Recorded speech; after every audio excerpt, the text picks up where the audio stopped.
talking about Bernie Sanders. Here's Mark Levin. This guy's a lunatic. You may not know him for talk radio. I've listened to him many years. In fact, back in the day when the original Majority Report was on 7 to 10 and then 6 to 9 on New York radio, we would consistently beat Mark Levin's ratings.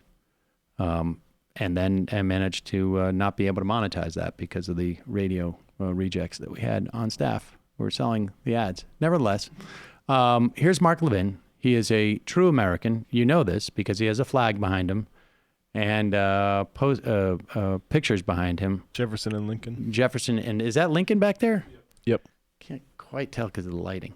And here he is.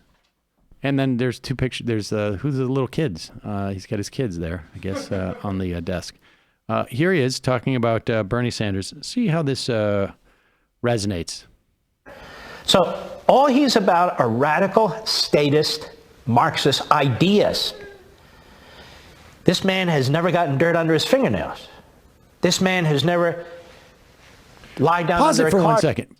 Pause it for 1 second as we look at Mark Levin and he talks about getting dirt under his fingernails. Manual labor, Mark. Over Yes, here we go. Here he's about to talk about how he's never gotten underneath a car. Fingernails. This man has never lied down under a car to look at the bottom of the car to change the oil. This man, to the best of my knowledge, never changed a tire. I know he's never done an operation. I know he's never taken blood. I don't know how he can run hospitals. He doesn't know enough about hospitals, but he knows everything. He says he knows everything. And it should tell you something also. This is a man born in Brooklyn, New York. Where does he wind up? In Vermont. He talks about this society being racist from the top to the bottom, racist throughout. Why did he choose Vermont? Why does he live in Vermont? Why didn't he choose another place? Why didn't he choose a town like Newark or Camden or East Palo Alto or East St. Louis? Why didn't he pick any of these really tough majority-minority towns? Why didn't he pick them? Because he's racist from top to bottom. What's Has that? this guy been to Park Do Slope you lately? notice how he pivots from trying to and this will be an MSNBC talking point soon enough, but he can't help himself. Like, he can't just do a clean, why didn't Bernie move there? Because he doesn't want to be around people of color. And incidentally, those places are super dangerous. And he wasn't willing to take that risk of living around these people because he's racist. He can't even hold his own racism in enough for To make the 30 argument. seconds to do the clean, disingenuous point. But what I'm struck by that is how he is within like 90 seconds. This is so clearly an attempt to figure out what's going to stick, and not even necessarily with his audience, but even just what's going to sound to make sense in his own head. And he's having to dance around so much because he moves from this guy has never changed the oil on his car to the best of my knowledge, he's never changed a tire. First of all, I've worked with everybody in this room, combined, I don't know, 8 to 10 years, 15 years. I have no idea if anybody in this room has changed the tire. I don't know how Mark Levin would have a sense of whether Bernie Sanders has ever changed a tire. Oh, you can tell. Yeah. But the Seems fun really was a pushy, carpenter. you know? the funny part is there he's trying to say this guy is an egghead who lives in rural Vermont. Wait a second. Okay, no, hold on. He's not an egghead. He's a racist because he lives in rural Vermont. And we know racists never look at their underneath of their cars to change oil. Not at Wait a all. second. They Hold live on. in Wait a Newark second. and they Wait a don't second. change Wait their a own second. oil. Wait a second. I need to. And they know everything. You remember Bernie's infamous "I know absolutely everything" address? Yes. Said, "I've never changed a tire, but I know how to do it because I literally know everything." I'm like And just Ken Jennings. the pivot from this is a guy who's never Fucking changed. Stephen Hawking over here. He's never changed the oil in his car, nor has he ever performed surgery. And so therefore, taking he should blood. not be able to figure out how we run national health insurance. No, national health insurance happens when the senators take the blood themselves. That's how they do it in England. And he should also, this proposal where he would nationalize oil changes, that is also messed up.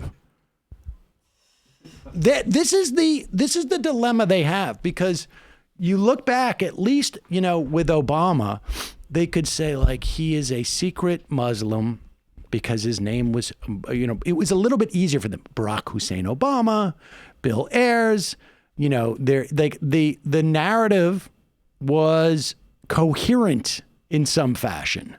And they were helped, of course, by the fact that because he was black, he necessarily had a secret agenda to, kill all whiteys. And then you get stuff like there's actually a whitey tape out there. And, the hard part they will have with Bernie Sanders is coming up with a unique narrative for their voters, but even more trouble, they will have trouble coming up with a unique narrative to suppress the vote on the Democratic side. Like, the idea of like, why did he go to Vermont? He must be a racist. I just like, I good luck with that one. That was an interesting Mark Levin, who's like taking a break from Breitbart programming to say that I would never move. Well, to that's Vermont. the thing is that like, the idea with that is they want to put that out there and then have it picked up. They want Joy Reid to run with it. Exactly. Yeah. But once you get out of the primary, the way that these things get communicated don't work in the same way. There's not going to be, I don't think, like the people who would carry this message. You think about people who really sort of like carried a lot of these right-wing messages. And I'm specifically thinking about like the Clinton Cash narrative that came out of Steve Bannon's shop, essentially, and then was, laundered through the New York Times. The people who carried that message ostensibly on the left are just simply not going to carry the message that if you go to Vermont, you're racist. It's just not, it just doesn't work as well. They're not going to carry he's an egghead message, or that he's never changed the oil in his car. I mean, first of all, this is not 1950. People tend not to change the oil in their car at the same rates that they used to. Right? I don't think Mark Levin's probably got on the ground and laid under his car to change the oil No. either. First of all, that's a really rough way of doing it. You can now get those things that will actually siphon the oil out of the dipstick thing. He goes Good to to Pep know. Boys or something. You could get Pep Boys. That's you got to go to Napa. Yeah. It's the only way. It's been a while for me. They need to get their story straight. I've seen other right-wingers saying like, oh, Bernie Sanders is a bum who wants your money. He was poor. He had credit card debt. As if that would not make him relatable to most people. Right. I was an absentee. I got into anti-war activism because I didn't want to have to go to my kids' ball games. They were so boring. Let's put up. Sorry, son. Got to go to an anti-nuke protest. And incidentally, Dad's going to be pretty light on the allowance for about the next 18 months. Better become mayor of Burlington so I get health care.